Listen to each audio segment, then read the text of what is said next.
¿Qué tal, amigos? El gusto de saludarlos, de encontrarnos nuevamente aquí. Estamos en Eva Café, en el corazón del Villa María Shopping. Una propuesta que siempre nos recibe muy bien, un espacio en donde siempre disfrutamos de abrir el diálogo. Y estamos con Gladys Acevedo, que durante los últimos días estuvo en Villa María. En realidad estuvo ayer en Villa María, pero este envío sale posteriormente, hablando de mitos y leyendas desde Corrientes, desde Goya más precisamente. Ella está creando un espacio cultural que también se condice con un espacio literario y aprovechamos la presencia para invitarle y gentilmente está aquí con nosotros. Gladys, con el saludo, vale agradecimiento. ¿Cómo estás? Muy bien, disfrutando de esta bonita ciudad de Villa María.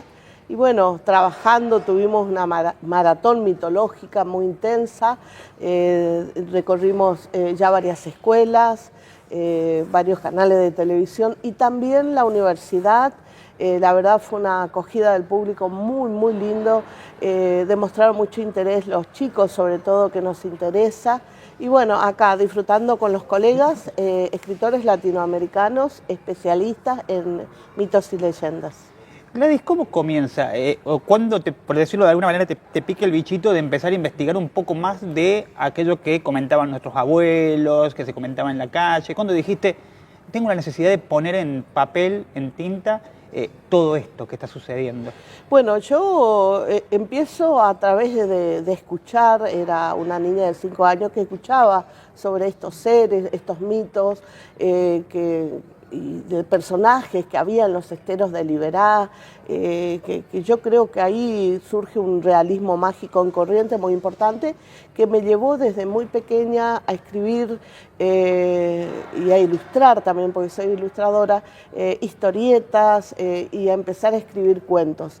Pero recién en el 2005, en la ciudad de Rosario, creo la revista Juglar, el cuento ilustrado, y ahí empiezo a publicar una serie de historias con el título Metamorfosis en el Iberá, que ahora toda esa colección lo voy a volcar a una novela, estoy trabajando en eso. Y así empezó mi... Qué interesante la imagen del juglar, ¿no? Del juglar del pueblo. Claro, llevando literatura, porque bueno, siempre fue un poco difícil para los escritores darse a conocer actualmente. Bueno, hoy en día ya no es tan difícil, porque con el auge de las redes sociales todo te allana un poco el camino, ¿no? En ese sentido, hay una imagen que se tiene siempre, no sé si es federal, si es más mirada desde Capital Federal, respecto a Corrientes como un espacio verde, con selva, con misterio, con una naturaleza que puede ser depredadora más que acogedora. ¿Cómo lo ves vos a eso? Mira, ambas cosas a la vez. A la naturaleza hay que domarla un poco y a los mitos también. Entonces yo lo que hago es eso precisamente, volcarlo en la literatura. Y las personas que me leen, mis lectores, se van a dar cuenta que yo tomo a la naturaleza misma como personaje. Los esteros del Iberá, Iberá significa agua brillante en idioma guaraní, es un personaje mío y así lo vuelco porque está fusionado. Yo no concibo, sobre todo desde mi punto de vista, ¿no?, que el ser humano viva alejado de la naturaleza. Hay una fusión muy importante, un entremezclarse ahí que lo llevamos en la sangre un poco los correntinos y amamos la naturaleza. Todavía con el paso de los años, cuando vos lo empezaste a escribir, la aparición de diferentes, no sé si personajes, seres, cómo lo definís vos, era algo que se utilizaba como una cuestión para la domesticación de los niños, ponele. Sí. Con el paso de los años, hoy, cuando te encontrás con niños, ¿todavía persiste el temor por dichas apariciones? Mira, en las zonas rurales sí.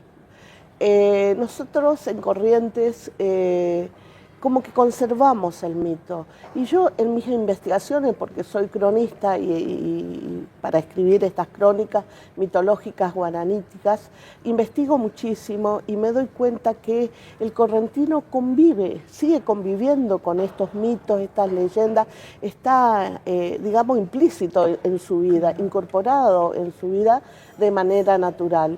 Y a veces las cuestiones domésticas o naturales de su vida se entremezclan lo mítico también con sus realidades, ¿no?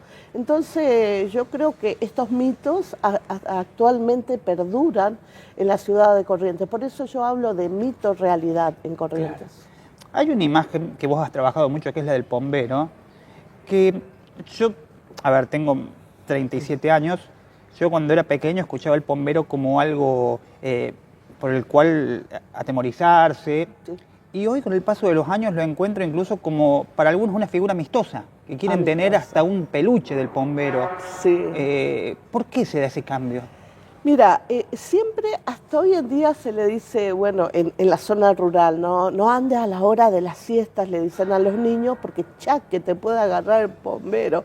Pero porque los guaraníes lo que hacían eran netamente proteccionistas, entonces ellos crearon todos estos seres fantásticos para salvaguardar el medio ambiente, para que los niños no anduvieran, en este caso a la hora de la siesta, con las sondas o las comeras matando a los pájaros. Entonces se lo representa al pombero como un ser, un enano petizo, barbudo, con rostro indiado, con un sombrero de alas muy anchas, pero rodeado de pájaros.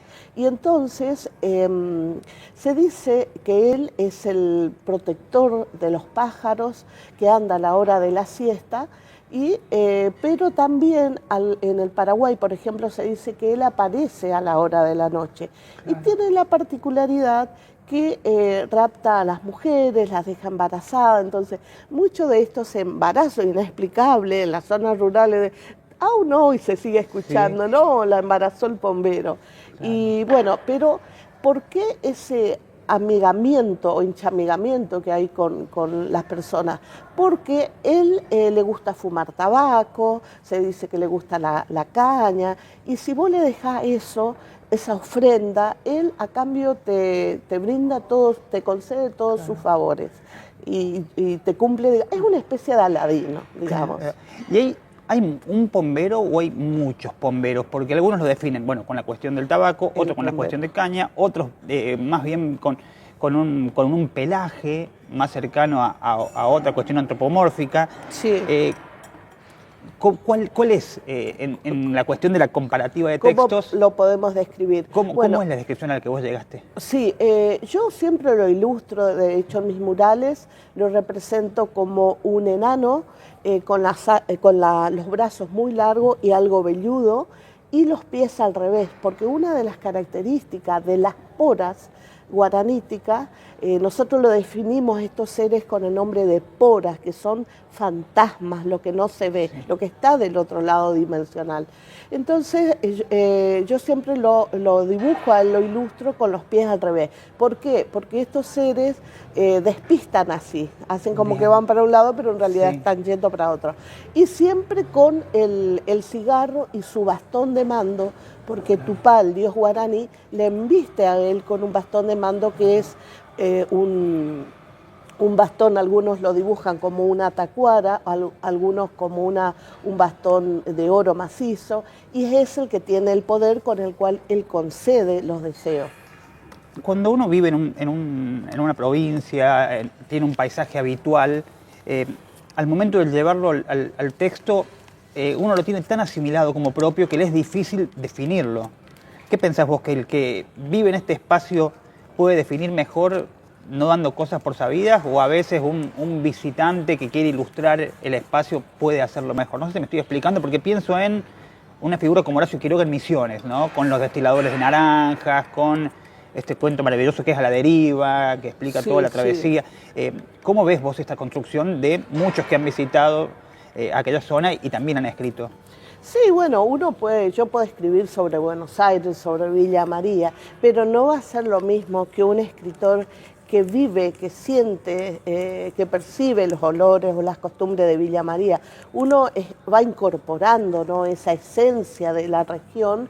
Entonces, lo que escribe un autor regional sobre una región siempre va a tener otro sabor, digamos, por la verisimilitud que se le da a los textos y la experiencia misma que se vuelca en el texto. ¿Por qué pensás que ha aprendido tanto en todo el país la cuestión de aquella zona del litoral? Porque hay cuestiones que están en Córdoba, hay cuestiones que están en la Patagonia, pero que no tienen la predominancia que tienen, tal vez el Pombero, el Yací Yateré, tantos otros personajes. ¿Por qué pensás que son tan seductores? Hablando del goce literario, de la imaginación misma. Yo creo que porque los mismos habitantes aman y acunan esto de sus mitos y siempre lo traen presente a su mesa, ¿no? Sobre todo en las regiones del campo, que ellos creen muchísimo. La otra vez cuando en el famoso caso Loan, su abuela sale diciendo, tal vez se lo llevó el pomberito que vive en la cueva del árbol, pero no creo que haya sido el pomberito. Entonces ella todavía menciona al pombero como un posible personaje que pudo haber secuestrado al niño. Entonces, sobre todo en las zonas rurales se cree muchísimo y estos seres forman parte de sus cotidianidades, ¿no?, de su realidad. Entonces hay como que se entremezcla la realidad existencial, terrenal, con los elementos míticos actualmente. Qué increíble, ¿no? El hecho de que algo que sea cotidiano en una zona, me estás hablando de este caso en donde la abuela habla del pombero, que tal vez lo decía con una confianza ciega o con un convencimiento total. Un convencimiento. Pero a la vez es una exposición a un caso a nivel nacional. Sí, entonces, el ataque mediático fue terrible porque, bueno, uno dice, mira, qué ignorante que dijo esto. Pero yo te puedo afirmar que hay personas, una tía mía vio a un ser ella vive en la zona rural y vio a un ser que estaba en un pozo de agua y cada vez que ella echaba el tarro para sacar agua, este ser se movía y le dejaba. Entonces ella le dice, gentecito, ¿qué estás haciendo ahí? Y el gentecito la miraba y se produjo esta relación durante 7 días. Ella le dice, te vas a quedar ahí todo el tiempo que vos quieras, yo no te voy a molestar, solo déjame sacar agua. Entonces cada vez que ella echaba el tarro, él se corría y hubo esta especie de amigamiento. Y inclusive ella le llama a sus nietos para mostrarle a este ser y que tenía ojos muy saltones, era tipo de gris y tenía esta parte muy finita, muy poesita, decía ella, como en corriente, esto es finito. Y estuvo 7 días, después se fue. Entonces como que actualmente se sigue viendo, entonces no es raro que esa abuela, ante la pérdida de su nieto, también pudo haber barajado que se lo haya llevado el pombero, porque bueno, esa situación se da en el monte, ¿no? Y fue muy atacado. Yo a raíz de eso salí y escribí un cuento que se viralizó, el cuento. El que quiera leerlo se llama Loan y la naranja, y ahí hablo un poco de la mitología guaranítica. Ahora, vos con el paso del tiempo, con todas estas historias, ¿qué posición tenés vos respecto a la creencia de esto o no? ¿Por qué?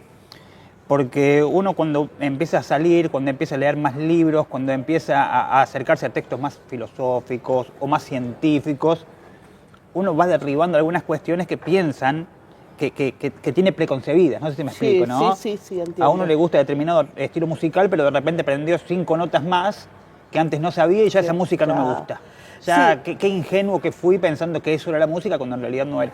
¿Cómo es sostener el hecho de concebir más conocimiento, pero conservar la raigambre? Porque debe ser un desafío también. Sí, a mí no me cuesta para nada. Yo nací conviviendo con estos relatos, pero Yo tuve la fortuna de haber visto un duende en un lugar inesperado. No lo he visto en los esteros de Liberá o en la zona de Goya, cerca del río, no. Lo he visto en un departamento de Buenos Aires, en Once, y simplemente el duende estuvo como 15 minutos observándome, era muy pequeño y bueno, me llevé el susto de mi vida. Pero a partir de ahí empecé, yo en ese momento estudiaba abogacía, no estaba abocada de lleno a la literatura todavía, pero es como que más se me desató la curiosidad por investigar a partir de verlos. Y yo creo que ellos existen, pero conviven con nosotros en un plano dimensional diferente, Bien. porque bueno, estamos, dicen los estudiosos del tema, que hay diversos multiversos paralelos.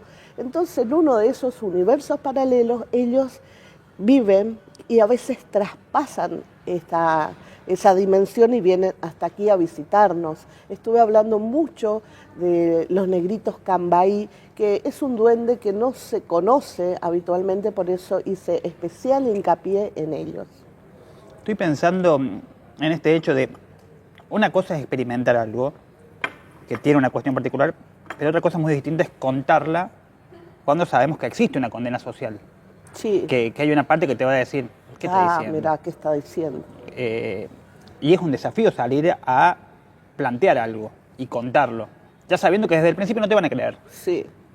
¿Cómo? Mira, ahí está el rescate de la literatura. Nosotros como escritores, yo soy una rescatista de patrimonio, no solo lo hago a través de la literatura, a través de las crónicas mitológicas guaraníes, sino también me llevó a fundar un museo para rescatar esta memoria viva de un pueblo, que es el pueblo guaranítico, que a su vez cuando se entremezcla esa raza guaranítica con los españoles, se produce un sincretismo de creencia entre la cultura guaranítica y la cultura de los españoles, el cristianismo que han influenciado. Entonces, mucho de esas de textos bíblicos, digamos, como elementos, por ejemplo, el número 3, el número 7, aparecen en la mitología guaranítica. Hay una leyenda que yo siempre pongo de ejemplo, que es la de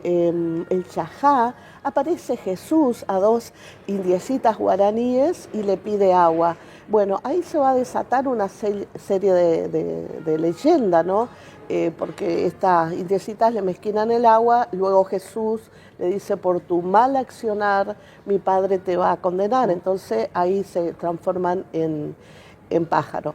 Y estaba Jesús y San Pedro con su atuendo. Entonces hay un sincretismo religioso también, una fusión muy importante que perdura hasta nuestros días. Ese es el tema de que perdure. Y eso es lo que a mí tal vez me sorprende de toda esta cuestión. Yendo al Paraguay incluso, sí, que haya dos lenguas oficiales, que en Corrientes, en Misiones, en Entre Ríos, se conserve y se hable con guaraní, porque el resto del país también tuvo cuestiones de habitantes primitivos, sí, pero nosotros hoy acá en Córdoba no tenemos ninguna palabra comechingona ni sanavirona para expresar nada. Es decir, que la cuestión de la colonización fue derribando todo, fue cambiando el lenguaje, fue cambiando las creencias, fue cambiando hasta las palabras. Y en cambio todavía persiste. En Corrientes. Sí. ¿Por qué pensás que tiene esa fuerza? Tiene un trasfondo, yo creo, porque ayer hablaba sobre el génesis guaranítico, cómo Ñamandú, que es el dios mayor, se autocrea a partir de la palabra. La palabra para los guaraníes siempre fueron sagrada, porque hablamos de ñe. El ñe en idioma guaraní es palabra, pero a su vez es alma. Entonces, la creación misma del guaraní empieza a través de esta palabra primera, de esta palabra alma. Te doy mi palabra, te estoy dando mi alma. Entonces yo creo que ya empezando ese trasfondo se le da una preponderancia a la palabra y así persiste hasta nuestros días. Vos me hablabas de que en Paraguay, en Corrientes se habla guaraní, español. A eso se le llama yo para. Yo a veces inconscientemente hablo yo pará, cuando digo, ay, se fue, anga, pobrecito. Anga es guaraní y pobrecito es guaraní, estoy hablando con redundancia. O cuando se dice, pegó un grito de Zapucay, grito es Zapucay, hay una redundancia. Entonces inconscientemente tenemos incorporado el yo pará. Y el guaraní actualmente se está reinsertando como otro idioma a estudiar en las escuelas, afortunadamente, y es una manera de preservar nuestras raíces originarias. Y es increíble la música que tiene el guaraní. Cuando uno escucha hablar guaraní, siente una cadencia musical o una cuestión estructural muy distinta al español, ¿no? Sí, Si uno muy distinta, y la música, el chamamé es algo muy alegre. Claro. Cuando cualquier persona, aunque no sea correntina, cuando escucha chamamé te da ganas de bailar, es como una infusión de alegría que te da. Y eso tiene la particularidad. Los guaraníes, por ejemplo, siempre cuando rezaban, ellos pedían a Tupá, cantaban, pero le pedían erguirse, porque estar erguido para los guaraníes era estar evolucionado, estar en condición de Dios. Entonces ellos cuando cantan es precioso, y si alguna vez visitas Misiones o Cataratas del Iguazú, todavía hay estos niños aborígenes guaraníes que cantan con sus tacuaras y piden erguirse a Ñamandú. Antes de la llegada del catolicismo mismo, vos me corregirás, yo esto lo leí, no recuerdo, viste que uno a veces va leyendo y no se acuerda de dónde. Sí. Yo leí que en la creación del mundo, de la civilización, desde los guaraníes, no hay un sexo definido en cuanto al Dios, sino que puede ser mujer incluso. ¿Esto es así? ¿Estoy equivocado? No, yo no creo eso, porque hay diosas y hay dioses, o sea, está definido el género. Bien. Está ampliamente definido eso. Había leído un texto así como que yo fui parido por Dios, entonces yo pensé que había una cuestión femenina, que tal vez era una cuestión de significancia misma. No, porque Ñamandú cuando se autocrea a partir de la palabra, sí, él se autocrea a partir del tronco de un árbol, simbólicamente, ¿no? Y ese árbol se va dividiendo el tronco en piernas, el pie son las raíces, las manos se le van surgiendo ramificaciones con flores del apacho, y cuando llega a la cabeza empieza a florecer el lapacho. Ahí ya está él erguido, el dios Ñamandú, pero todavía le faltaba algo, no podía moverse, le faltaba algo fundamental que era el soplo de vida, y Mainumbi, que es un pequeño picaflor, viene y le da el soplo de vida en la boca. Entonces hay una especie de moraleja, ¿no? Que aún en el ser más insignificante te puede aportar algo muy importante en la vida. Por eso nunca hay que subestimar a nadie, ¿no? Yo tengo una frase que habla del mendigo. Aún el peor mendigo no sabes el día que puede levantarse y te puede ofrecer algo. Entonces en este caso el Mainumbi, un ser tan diminuto, le da la vida, el soplo de vida a Ñamandú, que es el dios creador. A partir de ahí, él crea a los dioses menores, uno de ellos es Tupá, que es el más importante porque es quien nos va a crear a nosotros los hombres, según la cosmogonía guaranítica, a los animales, va a dividir las aguas y demás, y incluso va a crear las bestias que van a acompañar al hombre en la tierra. ¿Hay un paralelismo con lo griego ahí? Sobre todo con los textos bíblicos, porque la autocreación, a partir de la palabra, todo es bíblico, nada más que ellos lo adaptaron a su mitología. Pero en la tierra para los guaraníes era plana y estaba apoyada sobre 5 palmeras pindó. Y ahí el Ñamandú pone a 4 dioses a custodiar en las 4 esquinas. Claro. También pienso en esa cuestión del sostenimiento de la esfera celeste, que se habla a veces en lo griego. Quiero preguntar otra cosa que tiene que ver también con Ñamandú, por ejemplo. En la cuestión, vuelvo a lo griego, aunque vos me hablás más del cristianismo, de que el dios griego de repente un día se levantaba de mal humor y desataba una tormenta. De repente tenía imperfecciones. Zeus de repente era seducido por alguna semidiosa y mantenía una relación. ¿Cómo era en este caso? No, en este caso no. Si bien hay uno de los dioses que se va a enamorar de una cristiana, y ahí empiezan a desarrollarse una serie de, a raíz de ese enamoramiento, van a haber descendencia, de ahí va a surgir Keraná, y luego un ser maligno llamado Taú, que se enamora de Keraná, y van a tener, Tupá va a condenar a esa descendencia a tener 7 hijos monstruos. ¿Y por qué es importante esta descendencia para la mitología guaranítica? Porque el último va a ser el 7º hijo varón, que está ligado, el 7º hijo varón, la leyenda del lobizón, que nosotros en Corrientes lo llamamos Yaguá bicho. Yaguá en idioma guaraní significa perro, es el perro convertido en bicho, a diferencia de la leyenda de hombre lobo americano, ¿no? Que es la leyenda tradicional y universal del hombre lobo. Pero aquí el Yaguá bicho o lobizón correntino, o luisó como se lo dice, en idioma guaranítico, obedece a la maldición de Tupá. Te pregunto, en esta cuestión el pueblo guaraní consume de cierta manera los textos bíblicos y los transforma o los adapta, o ya venía consumiendo. Porque el número 3, yo pienso en el número 3 y pienso en la Divina Comedia, ¿no?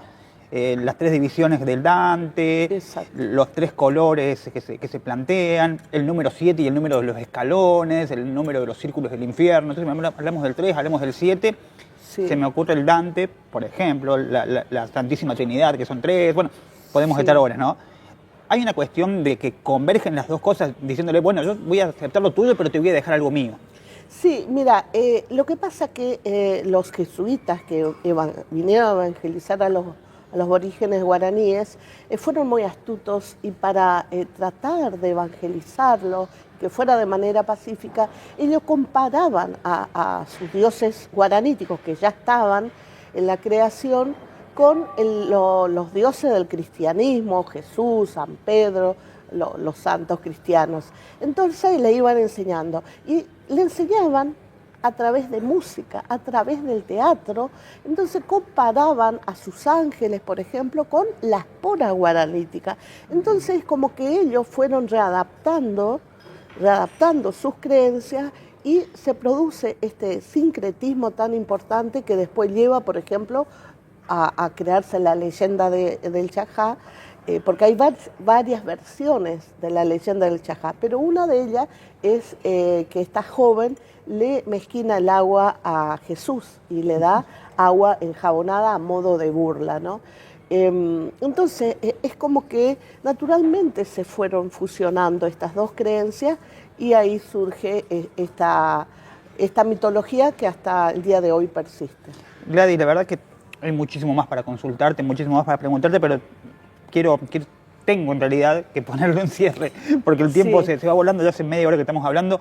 ¿Dónde podemos seguir tu trabajo? ¿Tenés alguna página donde estés publicando, redes, algo que podamos, que la gente que nos está viendo pueda saber dónde investigar más, conseguir tus libros, acercarse? Sí. Bueno, yo todos mis libros los tengo en el museo de la ciudad de Goya, el Museo Gauchesco y de Mitos, pero también algunos libros los tengo distribuidos en Amazon, o simplemente se pueden contactar conmigo en mis redes sociales, Gladys Acevedo, Gladys con Y, o Gladys Mercedes Acevedo, porque tengo varias redes, inclusive la página del museo, Museo Gauchesco Curuzú. Fantástico. Gladys, muchas gracias. Muchas gracias a vos. Gladys Acevedo con nosotros en una charla que podés volver a visitar en el caso de que recién llegues a través de las redes sociales de Canal 20. Nosotros nos encontramos en el próximo encuentro.